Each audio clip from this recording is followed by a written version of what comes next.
Hello and welcome to Hegel on the Beach. It's July 2022. This is Tenerife, and this is an intro to a series on Hegel's phenomenology of mind. A perfect storm of income inequality is approaching, says UN Chief Antonio Guterres. The Russian invasion of Ukraine has destabilized the world and provides a new standard of atrocities. Channel 4 piece about drug addiction in Afghanistan revealed a whole community of people living under a bridge in a sewer, scrabbling round for crystal meth, for crumbs of crystal meth. Depressing. 8 million people are now taking antidepressants on depression in the UK, 5% rise. So why do a vid series on Hegel and not Marx, or do these issues individually? So I think Hegel was interested precisely in these issues, like war, poverty, and the destruction of the selfhood. And also, I'm for an unapologetically political reading of Hegel. So before this, a quick backdrop. So Hegel was born in 1770 in Stuttgart, the capital of the Duchy of Württemberg. He attended a university called Tübinger Stift, which was a Protestant seminary, which is a theological college, and that was attached to the University of Tübingen. So what was going on in the world in the 18th century, the late 18th century? So in the 1770s, the spinning jenny was invented. You could see the advent of modern industry. Nitrogen and oxygen were isolated for the first time. Whirlpool galaxies, structures, they were being discovered. And astronomers, scientists are doing the same thing today with the James Webb Telescope. Humankind was becoming smaller and smaller in God's creation, but at the same time, the human individual was becoming more important. So Rousseau was writing at that time, for example, the social contract and discourses about inequality. And the inequality in the 1760s. Some people say that he's an anti-Enlightenment figure, but for this purpose of this video, he's pro-Enlightenment, okay? So the Enlightenment and the scientific revolutions were suggesting that all humans were the authors of their own destiny, not God. And of course, the top of all, we've got the French Revolution. And at the same time, philosophy in Europe at that time, or anywhere, could probably get you into very serious trouble. Hegel was monitored by the Prussian secret police for most of his life, and his friend Hegel escaped serious jail by the skin of his teeth, and we'll come to that a bit later. So what was Hegel really about? So, first of all, religion was central in Hegel's time to everything, and it was central to everything to Hegel himself.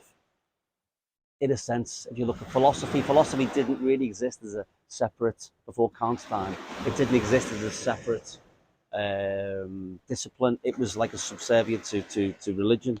Of course, today in the 21st century, ironically, religion is extremely powerful. In 2021, we have the Taliban coming to power.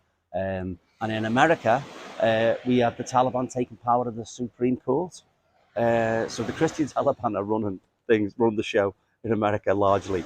So the pull of religion is still powerful, but in Hegel's time, it was, all-consuming, practically. And religious stuff suffused everything that Hegel was writing. So that's where I want to begin. I want to begin with religion, and I want to begin with an essay that Hegel wrote called The Spirit of Christianity. And he wrote this in 1798. So this wasn't the philosophical Hegel of later years with a system of logic, being and non-being and phenomenology and so on. It wasn't a fully fledged Hegel. So this Christianity text is really Hegel in the nude, okay? So it's straightforwardly about religion, and it's mind-blowing because the text shows you what Hegel's ethical code was really about, what he thought was right and wrong, and what made Hegel get up in the morning. Now, there's an anti-Semitism riding on this, which I'll come to a little bit later. I mean, I don't know enough about it, but I just want to put it out there, okay? But if we know what Hegel thought was right, notwithstanding the anti-Semitism charges, but if we know what Hegel thought was right and what he thought was wrong, then I think we're going to have a better understanding of what phenomenology of mind is about. Okay, so, Spirit of Christianity. So Hegel starts in this text with the flood, Noah. So apart from building the ark and sending the animals two by two, it's the beginning of history. Nature is savage, it's hostile, and it's unpredictable. It's so awful that the biblical flood almost wipes humanity from the face of the planet. And Noah does a deal with God. So God will protect us from nature, provided that we follow his rules. So paradoxically, we are still bits of nature. So we still have the savagery and the hostility and the unpredictability within us. That's inside us, of course. So God tells us that if we're able to control the nature within, he'll control the forces of nature without. So we've got a situation where God sets the rules, not us. Then we come to Abraham, and this is a continuation. This is a quote from Hegel. The first act which made Abraham the progenitor of a nation, is a disseverance which snaps the bonds of communal life and love. Abraham wanted to be free by not loving. So Abraham destroyed the norms of traditional society by reinforcing the idea that God was a set of external commands that we've got to follow. So Abraham doesn't just do this in the abstract, by the way. It's not just an abstract, it is God. Let me give you this quote. When surrounded by mightier people, as in Egypt and Gerar, this is Hegel, in dealing with kings who intended no evil, he was suspicious and resorted to cunning and duplicities. When he thought he was stronger, as in opposing the five kinds, he fell about him with the sword. So not content with being a liar, a cheat, and a murderer,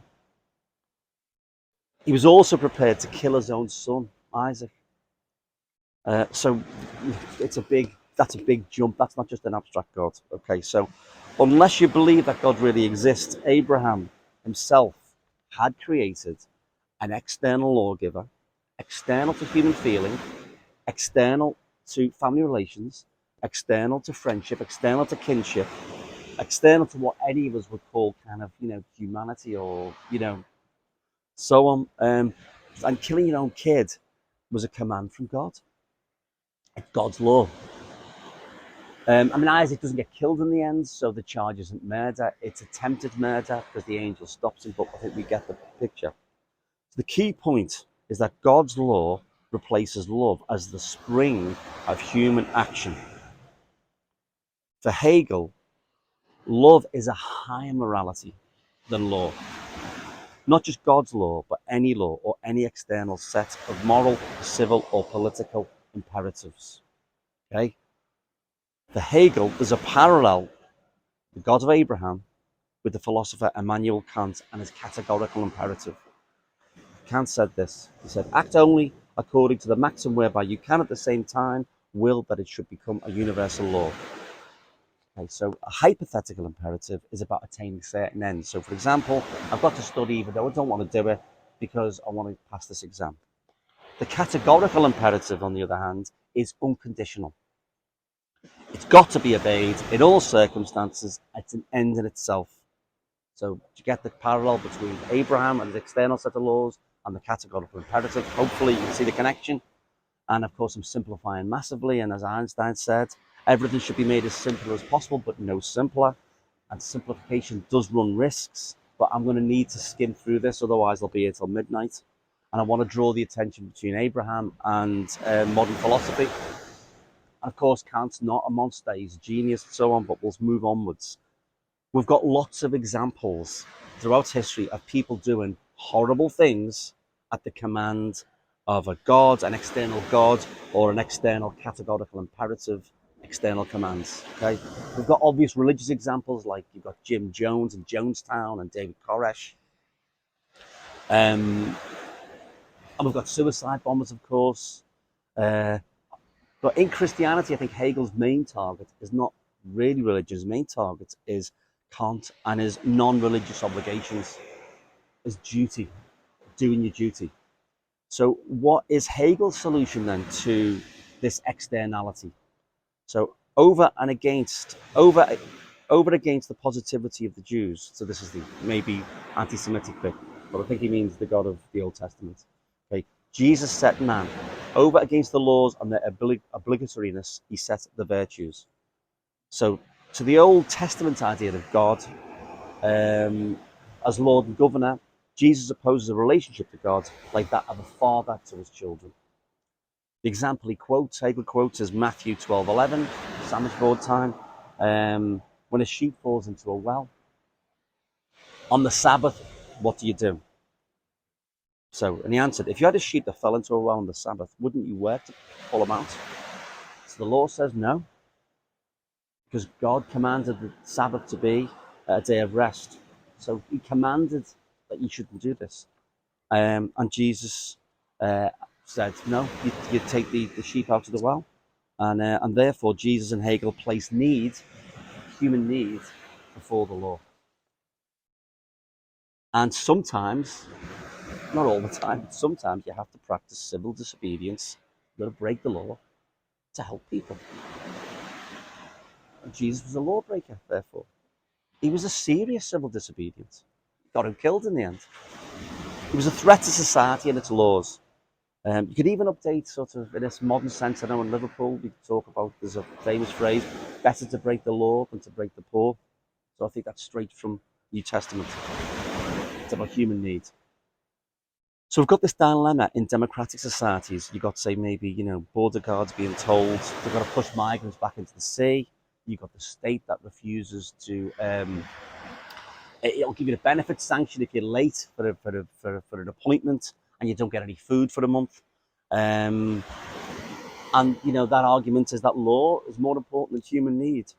And democratic societies, by the way, hate civil disobedience. We know that schools have got pictures of Martin Luther King on the wall in the United Kingdom, and they say, oh, what a great man he was wonderful. But you just try blocking traffic if you want to do a protest about civil disobedience, and you'll see what democratic society does. And just to leave nobody else out, let's talk about the Soviet Union.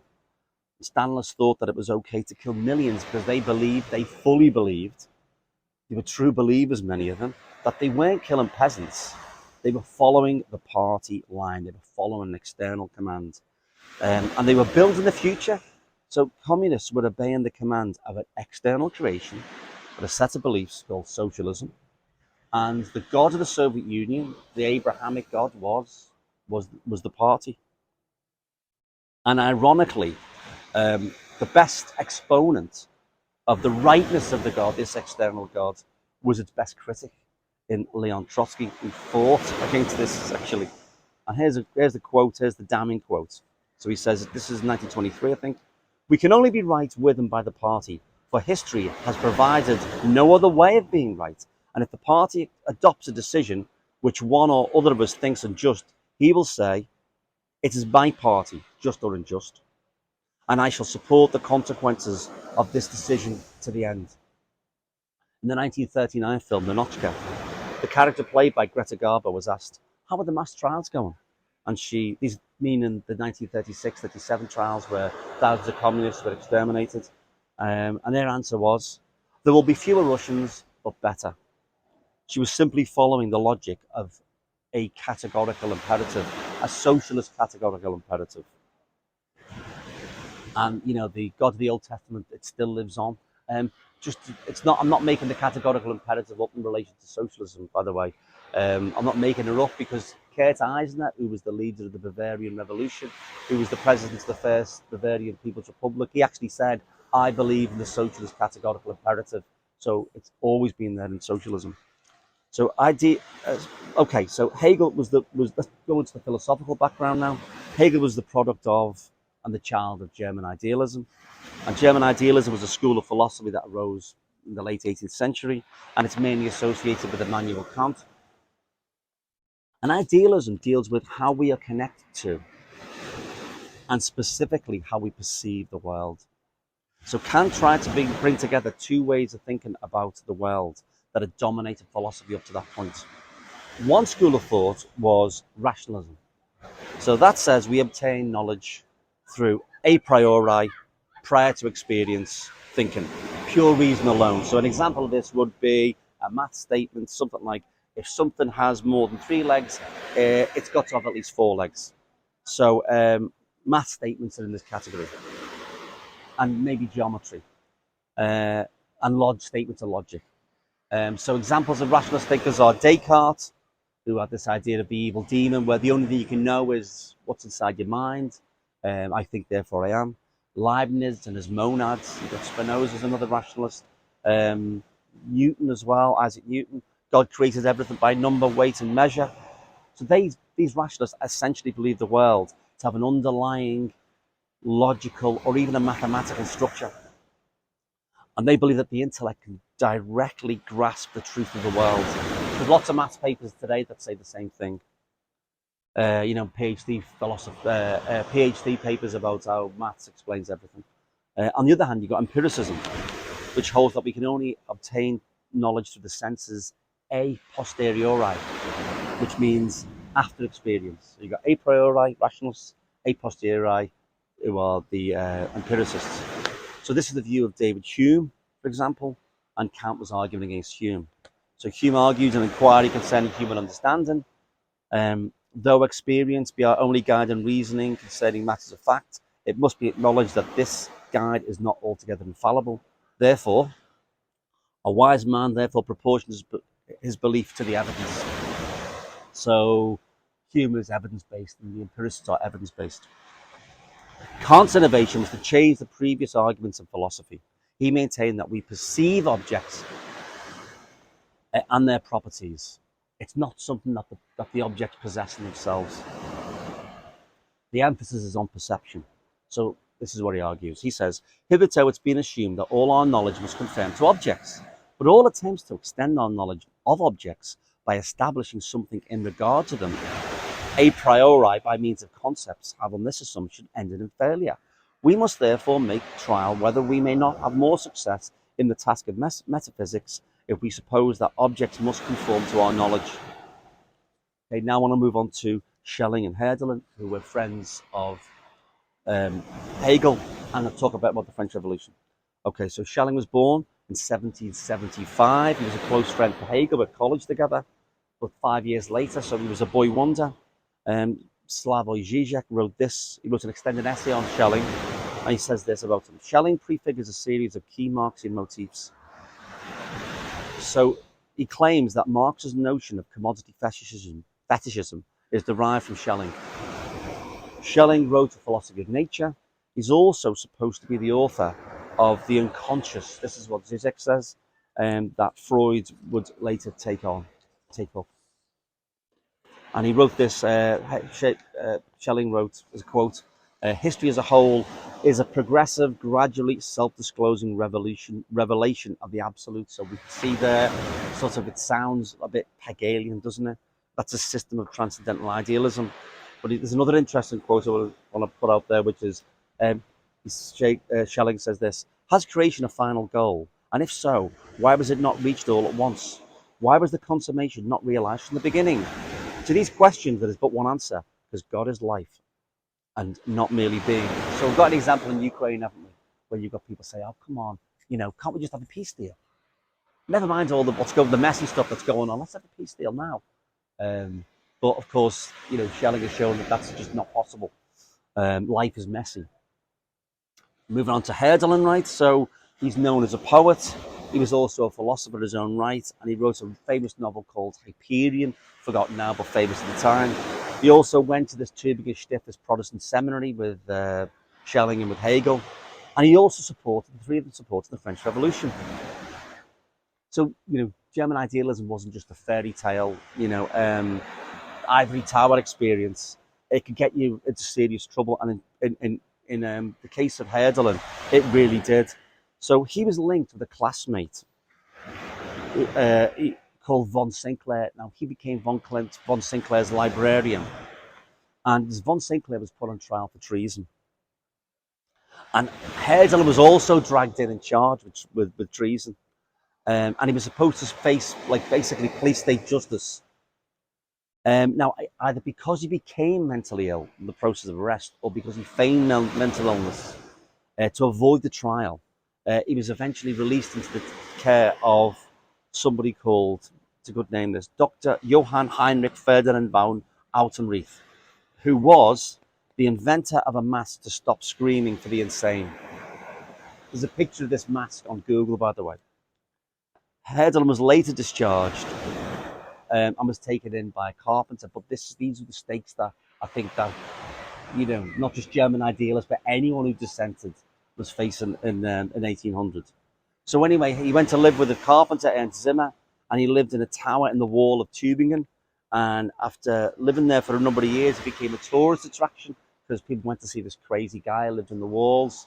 And it's still there, the tower. It looks like Rapunzel's tower. And it became a bit of a tourist attraction, so it became the Alton Towers of southern Germany. But philosophy, which wasn't even really confined to universities then, because it was handmaiden to religious studies. Um, but philosophy can get you into big trouble, and it should get you into big trouble. Um, I mean, Marx was a trained philosopher, as Hegel was, but philosophy didn't just belong there. It didn't just belong in universities. So in going through Hegel's phenomenology of mind, hopefully we can talk about how it can help, or how far it can help us to understand what's going on in Ukraine, Afghanistan, poverty and so on, drug addiction. I mean, otherwise, if it doesn't help us a bit, what's the point of it? No point. And I don't know how much the phenomenology I fully get, but let's go through it together, see where we get to. I'll be doing the proper intro next time. This is like the pre-intro. And I read the other day that the Russian Revolution only took place because Lenin read Hegel's logic and realized that the entire history of international socialism was junk. And the argument is that Lenin read Hegel and changed his mind. Now, I disagree with that. I don't think that's the case at all with Lenin. However, changing your mind is the topic of phenomenology. It's literally what it's about.